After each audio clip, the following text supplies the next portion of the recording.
Hello everyone, and welcome back to Let's Play Phantasmagoria. And last we left off, I had been insisting that nothing had changed in this passageway. And that we were just going to head back to town. But the reason that we were still here was because something had indeed changed. Look at that. And again I say, vindication. It's the absinthe bottle. The one that had disappeared before. Alright, well, thank you, Surat, for having pointed that out. Or for having directed us here. And it had to be somewhere. Yeah, it was one of those... I didn't know that it had already appeared. I knew that it appeared in the corridors, I just didn't know that it was already there now. So but that's why you have me along. Yeah, actually. Well, that and because I can't do it alone. Okay. I probably could, but anyway. So back to town, after having wasted all that time. Like I said, the original plan had just been to start the video when we were at town.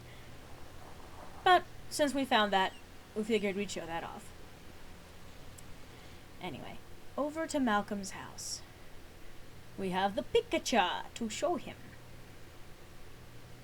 And once again, she lets herself in. I decide to skip her slowly opening the gate. Time to go inside.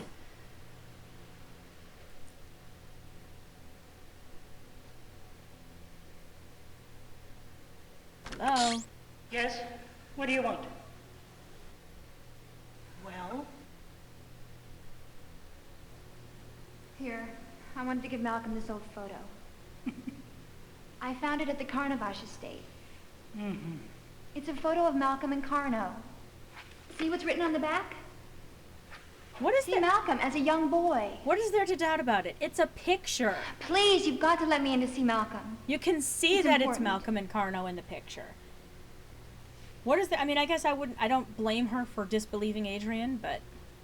Just a minute. Yeah, plus the fact that it's hard to keep the name Nurse Ratchet by being nice. True. That was fast. Malcolm will see you now.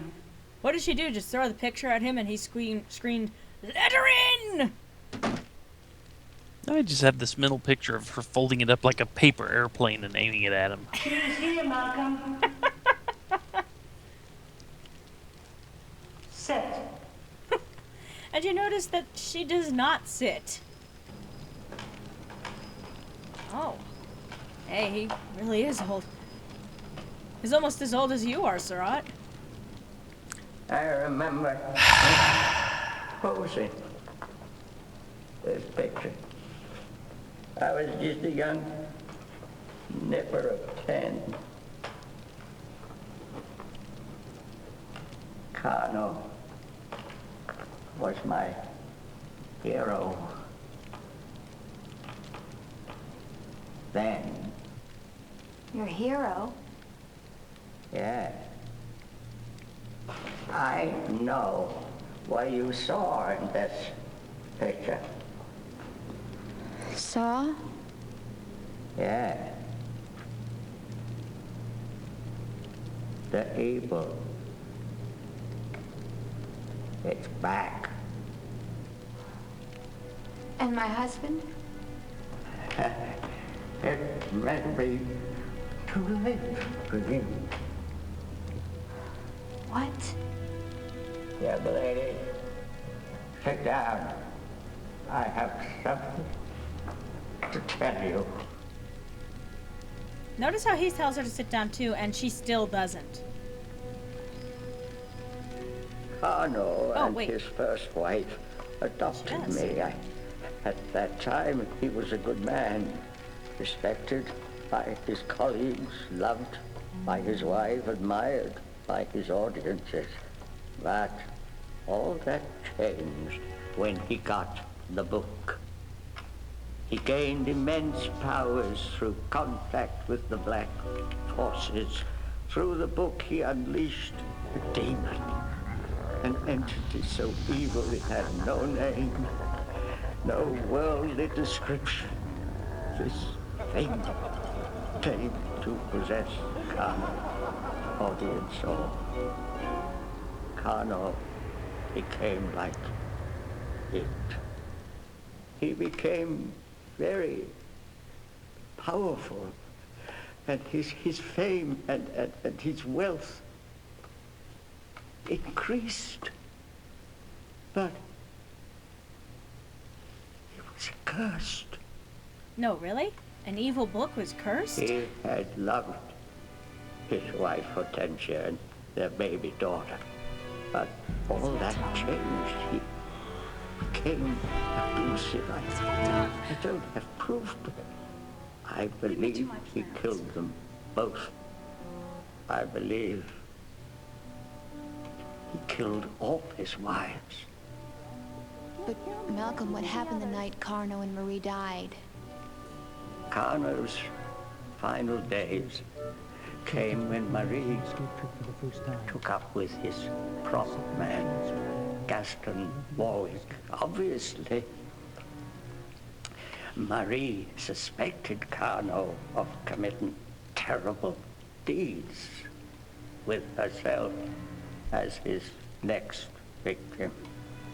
Together, Marie and Gaston hatched a plan. He had a new act, an amazing feat of escape. But Marie rigged the machine. Carno couldn't escape. They figured it would kill him. It almost did. For 2 weeks, Carno lay in a coma.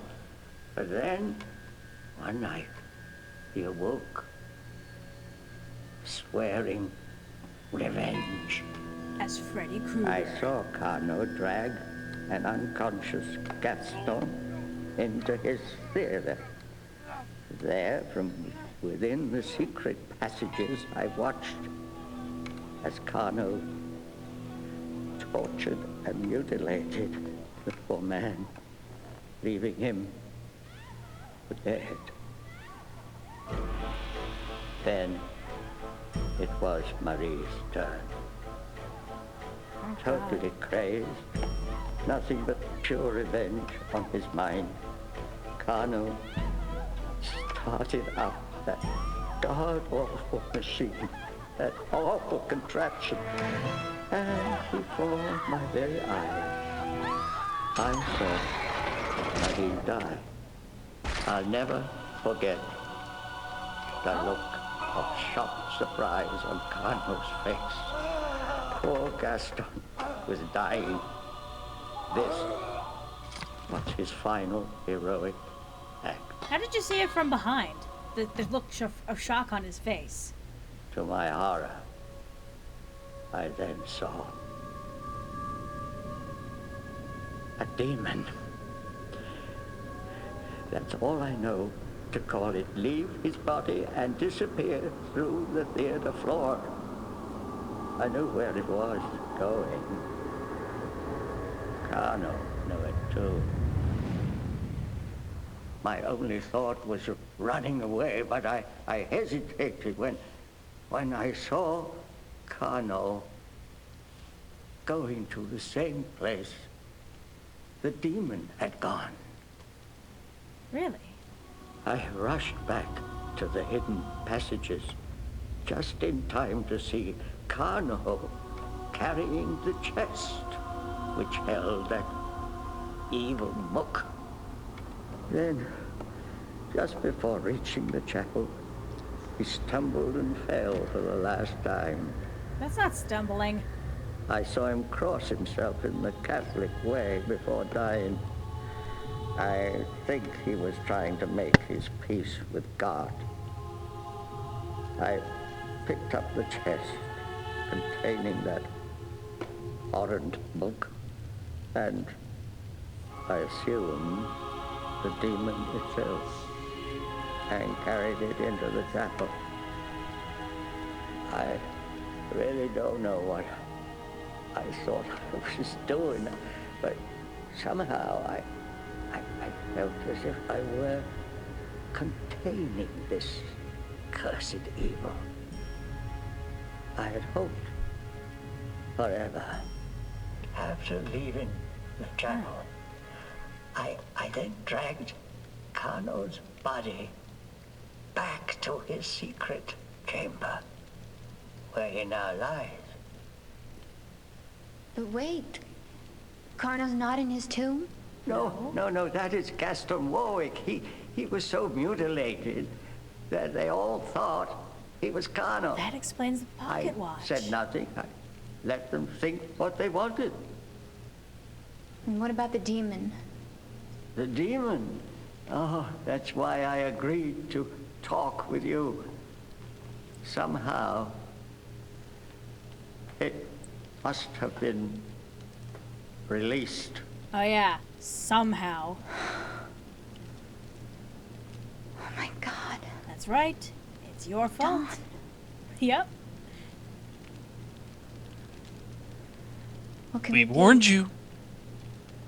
The only answer is the accursed book. Oh, with it, you've got to send that thing back to where it came from. Back to the other side. You have seen the book. Yes. How do you think it got released? I thought so.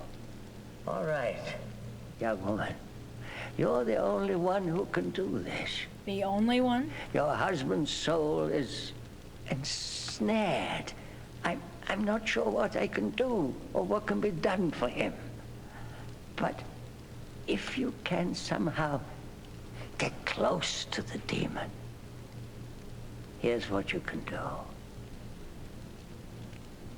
You'll need the book, a holy item, Like a crucifix? the stone of Hammurabi, and the blood of a sentient being. Now, take the book and... And they don't actually tell you what to do there. You kind of have to figure it out as you go. But he does let you know what you need to collect, so that you can in advance actually figure out figure out what you need to have in your inventory. But yeah, Adrienne, it's all your fault. Just like we said at the beginning of the game, everything that happens after this point is your fault. We warned you about poking boxes, but what'd you do? You poked the box. And now look what came of it. Yep. So, now we pretty much have our direction for what's going to be going on for the end of the game. The reason we were quiet, that was a big, huge exposition dump. That was the big reveal of the game. And, well, that was why we were quiet, to let you hear everything that was actually going on that we'd already seen. So, anyway, we're out of time for this installment. Well, just about out of time for this installment of Let's Play Phantasmagoria. But next time, we're going to be gearing up for the end game. We're going to be finally closing out chapter 6 here and going into the final chapter where everything finally goes to hell. We hope to see you then after, well, all of this. See you next time, folks. Take care, everyone.